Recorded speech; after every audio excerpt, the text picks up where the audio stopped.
안녕하세요. 만나서 반갑습니다. 생택지 베리의 어린 왕자 준비했습니다.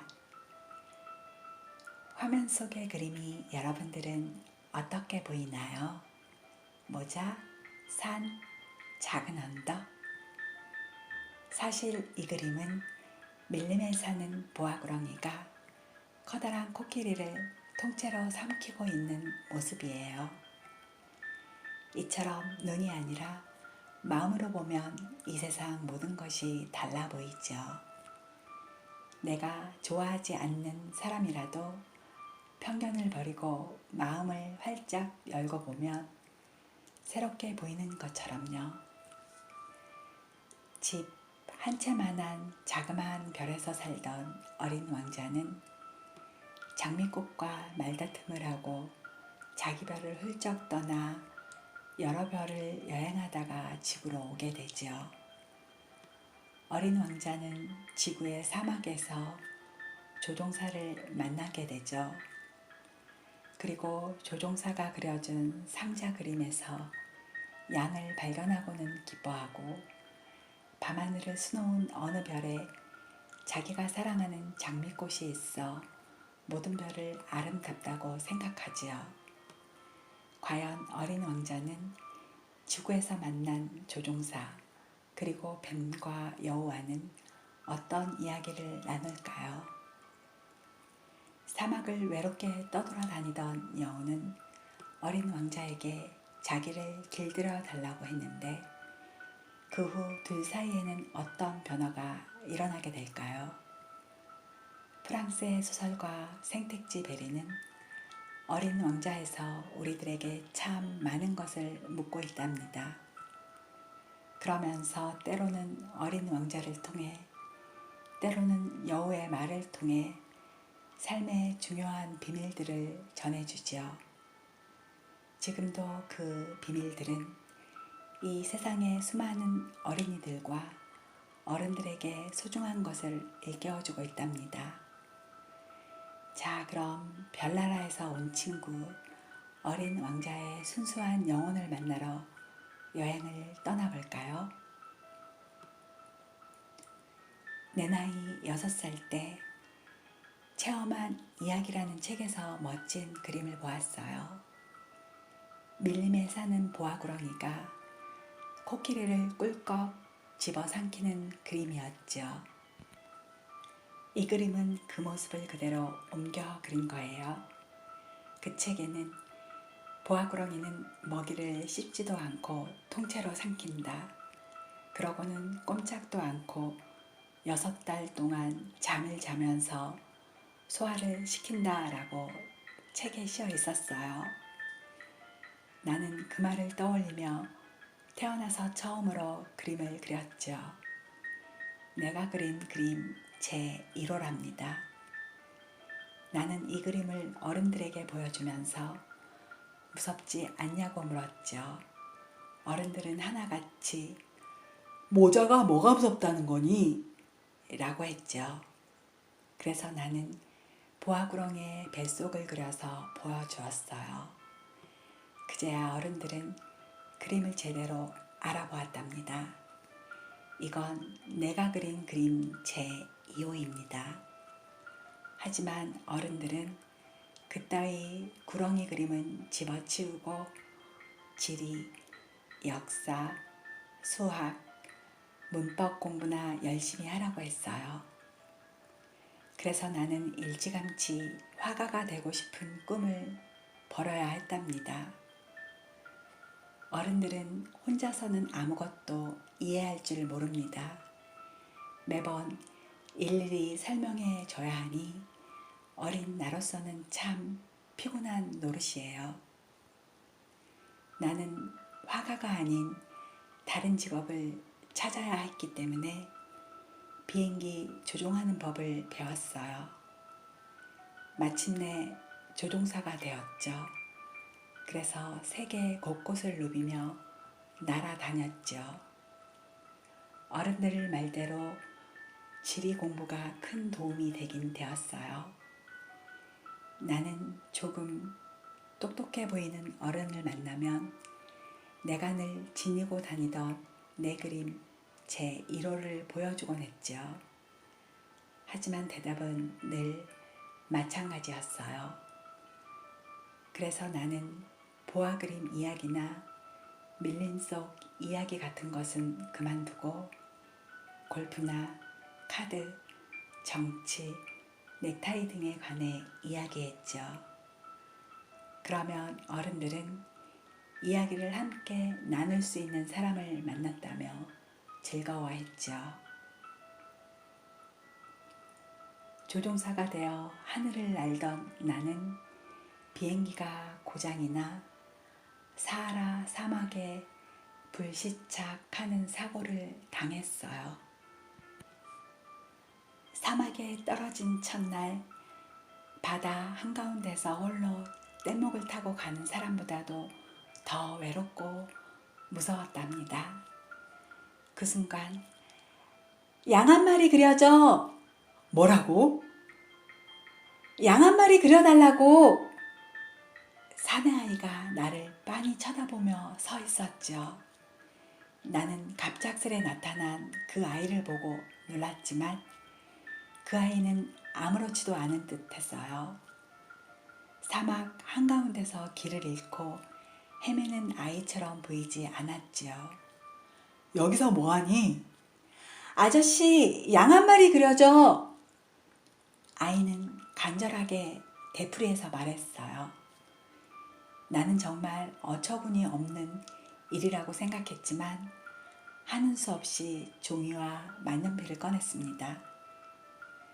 하지만 나는 한 번도 양을 그려본 적이 없었거든요.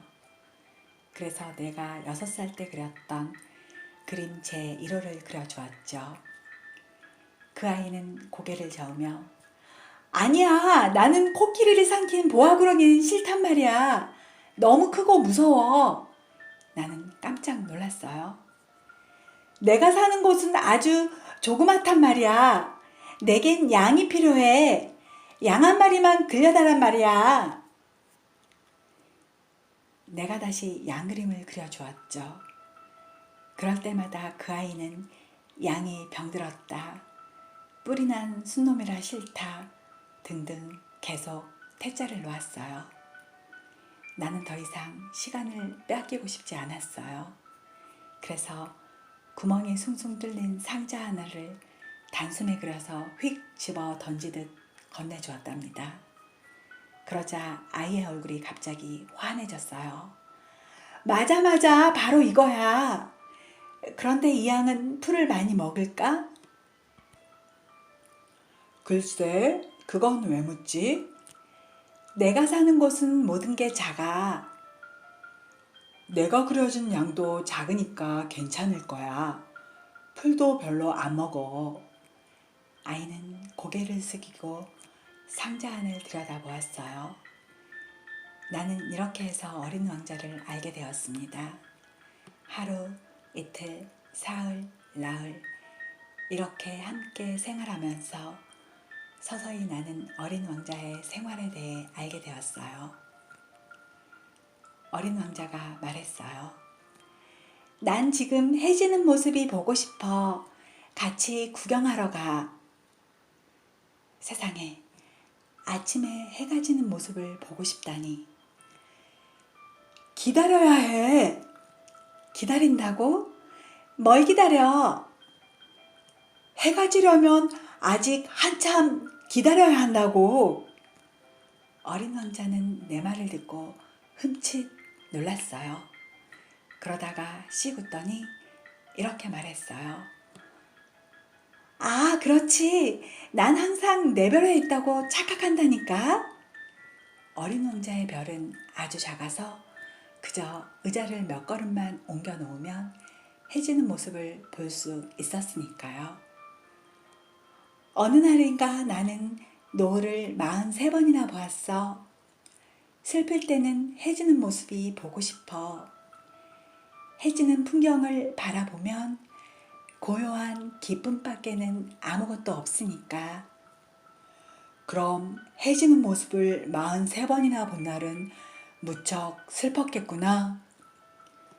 내가 물었지만 어린 왕자는 아무 말도 하지 않았어요. 다음 날 어린 왕자가 내게 물었죠. 양이 작은 나무를 먹는다면 꽃도 먹겠지? 나는 고개를 끄덕였어요. 그럼 가시가 달린 꽃도 먹어? 물론이지. 그럼 가시는 아무 소용도 없는 거네? 나는 그때 비행기 수리를 위해 애쓰고 있었습니다. 그렇다면 가시는 도대체 왜 있는 거야? 어린 왕자는 한번 묻기 시작하면 만족스러운 대답을 들을 때까지 묻고 또 묻곤 했어요. 나는 귀찮아서 아무렇게나 대답해버리고 말았어요. 가시는 아무데도 쓸모가 없어. 마음씨 고약한 꽃들이 괜히 달고 있을 뿐이야. 그러자 한동안 말이 없던 어린 왕자는 원망하는 말투로 쏘아붙였습니다. 거짓말하지 마! 꽃이 얼마나 순수하고 약한데 꽃들은 가시로 자기를 지킬 수 있다고 생각한단 말이야. 아저씨는 정말로 그렇게 생각하는 거야? 정말로 꽃들이 아니야. 난 그저 아무 생각 없이 입에서 나오는 대로 말한 것뿐이야. 너도 알다시피 난 지금 중요한 일을 하고 있잖아. 중요한 일을 하고 있다고? 아저씨도 다른 어른들처럼 말하는구나. 그 말을 듣자 나는 부끄러워졌습니다. 어린 왕자는 잔뜩 화가 나서 말했어요. 꽃은 몇백만 년 전부터 가시를 갖고 있었어. 양도 수백만 년 전부터 꽃을 먹었지. 그런데도 꽃이 그 쓸모없는 가시를 왜 애써 만들어내는지 그 일을 알려고 하는 게 중요하지 않단 말이야. 꽃이 양에게 먹히는 일이 중요하지 않다는 거야. 만약 내가 없는 사이에 어느 날 아침 내 별에만 있는 단 한 송이의 꽃이 양에게 뜯어 먹힌다면 그래도 아저씨는 중요하지 않다는 거야? 어린 왕자는 애써 흥분을 가라앉히며 말을 이었어요. 만약 누가 수많은 별들 중에 어느 별에 살고 있는 꽃 한 송이를 사랑한다면 그 사람은 밤하늘을 바라보는 것만으로도 행복할 거야. 저 별 중 어딘가에 내 꽃이 있을 거야 하고 생각하게 될 테니까. 그런데 어느 날 양이 그 꽃을 먹었다고 생각해봐. 그 사람에겐 밤하늘의 모든 별이 사라진 거나 마찬가지야. 그런데도 이게 중요하지 않단 말이야? 어린 왕자는 울먹이느라 더 이상 말을 잇지 못했어요. 나는 그만 하던 일을 멈추었어요. 지금 이 순간 망치며 나사못이 무슨 소용이 있을까요? 지금 이곳 지구의 사막 위에는 오직 내가 위로해 주어야 할 단 한 사람, 어린 왕자가 있을 뿐인데 나는 어린 왕자를 꼭 안아주며 말했어요. 걱정 마. 너가 아끼는 꽃은 위험하지 않아. 내가 양에게 씌울 입마개를 그려줄게. 또 꽃을 둘러쌀 울타리도. 어린 왕자를 그렇게 달랬지만 나는 더 이상 무슨 말을 해야 할지 몰랐어요. 그 후 나는 곧 어린 왕자가 말한 그 꽃에 대해서도 자세히 알게 되었어요. 어린 왕자의 별에 어디서 날아왔는지 작은 씨앗 하나가 싹을 틔웠어요. 어쩌면 위험한 바오바브 나무의 씨앗일지도 모르기 때문에 어린 왕자는 유심히 지켜봤죠. 그러나 싹은 오래지 않아 더 이상 성장하는 걸 멈추고 꽃망울을 틔우기 시작했습니다. 처음으로 커다란 꽃망울이 맺히는 것을 본 어린 왕자는 무슨 꽃이 피어날지 잔뜩 기대에 부풀었어요. 하지만 꽃은 쉽게 제 모습을 드러내지 않았죠. 그러던 어느 날 아침 해가 막 떠오를 쯤 그 꽃은 마침내 모습을 드러냈어요. 활짝 피어난 꽃은 기지개를 펴며 말했어요. 이제야 깨어났어요. 미안해요. 아직 머리를 다 매만지지 못했답니다. 그래도 당신은 정말 아름다운 꽃인걸요? 어린 왕자는 감탄했어요. 그렇죠. 저는 햇님과 함께 태어났답니다. 어린 왕자는 그 꽃이 별로 겸손하지 않지만 마음을 설레게 할 만큼 아름답다고 생각했어요. 그 후로 어린 왕자는 꽃이 원할 때마다 물을 주고 곁에서 돌봐주었어요. 저는 가시가 있어서 호랑이가 와도 무섭지 않답니다. 꽃은 그렇게 말하면서도 밤이 되면 유리 덮개를 씌워서 바람을 막아달라고 부탁했어요. 꽃은 무척이나 허영심도 많고 까다로웠으며 때때로 거짓말까지 했답니다. 어린 왕자는 이런 꽃 때문에 무척 속이 상했죠. 어린 왕자는 나에게 속마음을 털어놓았어요. 꽃은 내 별을 온통 향기로 가득 채워주었어. 난 그냥 꽃을 바라보고 향기만 느끼면 좋았을 텐데 내가 너무 어려서 그 꽃을 사랑할 줄 몰랐던 거야.